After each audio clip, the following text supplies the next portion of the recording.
दोस्तों, आज की इस वीडियो में हम आपको बताएंगे कि बुद्ध के नजरिए से हमारी जिंदगी की कीमत क्या है। हम में से बहुत से लोग अपनी जिंदगी की वैल्यू नहीं समझते और अपने जीवन को ऐसी चीजों में बर्बाद कर देते हैं जिनसे हमारा नुकसान ही होता है। कुछ लोग अपनी जिंदगी शराब के पीछे बर्बाद कर देते हैं, तो कुछ लड़कियों के चक्कर में और कुछ अपनी सारी जिंदगी पैसा पैसा करके बर्बाद कर देते हैं। आज की इस कहानी के जरिए आप जानेंगे कि हमारी जिंदगी कितनी कीमती है और हमें अपनी इस कीमती जिंदगी को किस तरह जीना चाहिए। एक बार की बात है, गौतम बुद्ध अपने शिष्यों को जिंदगी से जुड़ी अच्छी बुरी चीजों का ज्ञान दे रहे थे। सभी शिष्य उनकी बातों को बहुत ध्यान से सुन रहे थे। उन सभी में एक शिष्य ऐसा था जिसे प्रश्न पूछने की बहुत आदत थी। वो उठकर गौतम बुद्ध के पास गया और उनसे बोला, आप हमें जिंदगी के बारे में जो कुछ सिखा रहे हैं उस सब का क्या फायदा, क्योंकि हम में से बहुत से बच्चों को ये भी नहीं पता कि हमारे जीवन का मूल्य क्या है और ये जीवन हमारे लिए कितना कीमती है। पहले आप हमें ये बताइए कि इस जीवन का मूल्य क्या है। अपने शिष्य की बात सुनकर गौतम बुद्ध अपने कक्ष में गए और एक चमकता हुआ पत्थर का टुकड़ा लेकर आए। वो टुकड़ा उन्होंने अपने शिष्य को दिया और बोले, मैं तुम्हें इस जीवन का मूल्य तब बताऊंगा जब तुम इस पत्थर का सही मूल्य पता लगाकर आओगे।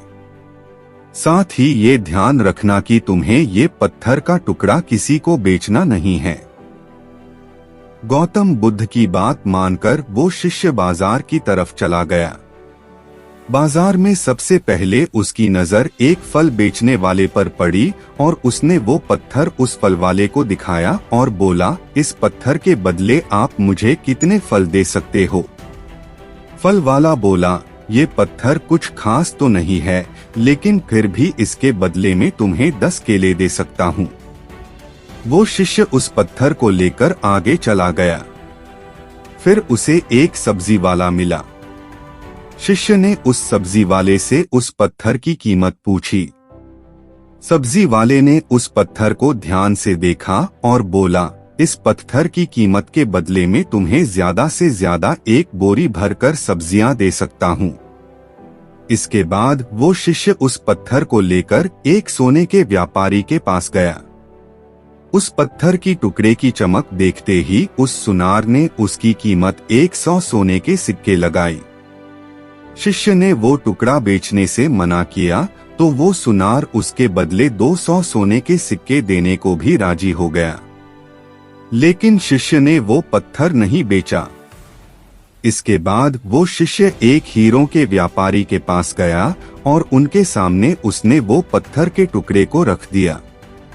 उस पत्थर को देखते ही हीरों के व्यापारी ने एक साफ कपड़ा बिछाया, उस पत्थर को उसके ऊपर रखा, फिर उसकी परिक्रमा की और हाथ जोड़कर उस पत्थर को कपड़े में लपेटते हुए वो बोला, तुम जिसे मामूली पत्थर समझकर उसकी कीमत पूछ रहे हो, असल में ये एक बेशकीमती रूबी है।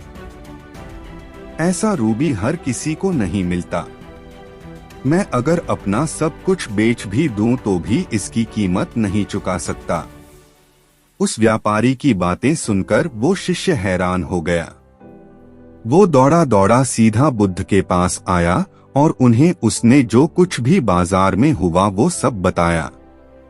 उसकी अचरज भरी बातें सुनकर गौतम बुद्ध बोले, तुम्हारे सवाल का जवाब इस रूबी की कीमत में ही छिपा है। हमारा जीवन भी एक रूबी है, रूबी की तरह ये भी बेशकीमती है, लेकिन हम इस बात को हमेशा नजरअंदाज करते हैं और अपने जीवन का मूल्य नहीं समझते। हम दूसरों को देखकर और उनके जैसा जीवन जीने की कोशिश में अपने जीवन की कीमत को कम कर देते हैं। हम ये सोचते हैं कि हमारी जिंदगी की कीमत वही है जो दूसरे हमें बताते हैं, लेकिन ये बात हमेशा ध्यान रखना कि सामने वाला अपनी हैसियत, बुद्धि और अपनी समझ के हिसाब से तुम्हारी कीमत लगाता है। सीख जो हमें गौतम बुद्ध की प्रेरणादायक कहानी से मिलती है जिंदगी सिर्फ एक बार मिलती है, इसलिए इसको बर्बाद ना करें। अपनी जिंदगी को उतना ही कीमती समझें जितना कीमती आप अपने बैंक में रखे रुपयों को समझते हैं। आज के समय में लोग अपनी जिंदगी से ज्यादा कीमती प्यार, पैसों और दिखावे से भरी चीजों को समझते हैं। प्यार के चक्कर में लोग सुसाइड कर लेते हैं, पैसों के चक्कर में ऐसा काम करने लग जाते हैं जिससे उनकी जिंदगी बर्बाद हो जाती है, नाम कमाने के चक्कर में उल्टे सीधे काम करने लग जाते हैं। हमेशा याद रखें कि दिखावा करना जरूरी नहीं है। प्यार दोबारा मिल सकता है, पैसा फिर कमाया जा सकता है, लेकिन जिंदगी को फिर से पाया नहीं जा सकता। इसलिए अपनी इस बेशकीमती जिंदगी को अच्छे से जिएं। हर पल का आनंद लें। कभी ये ना सोचें कि आप इस दुनिया में किसी काम के नहीं है, ना कभी ये सोचें कि आपकी जिंदगी व्यर्थ है। आपके होने या ना होने से कुछ फर्क नहीं पड़ता। जब भी ऐसे नेगेटिव विचार आपके मन में आए तो खुद को बस ये याद दिलाएं कि जीवन एक रूबी है और ये बेशकीमती है।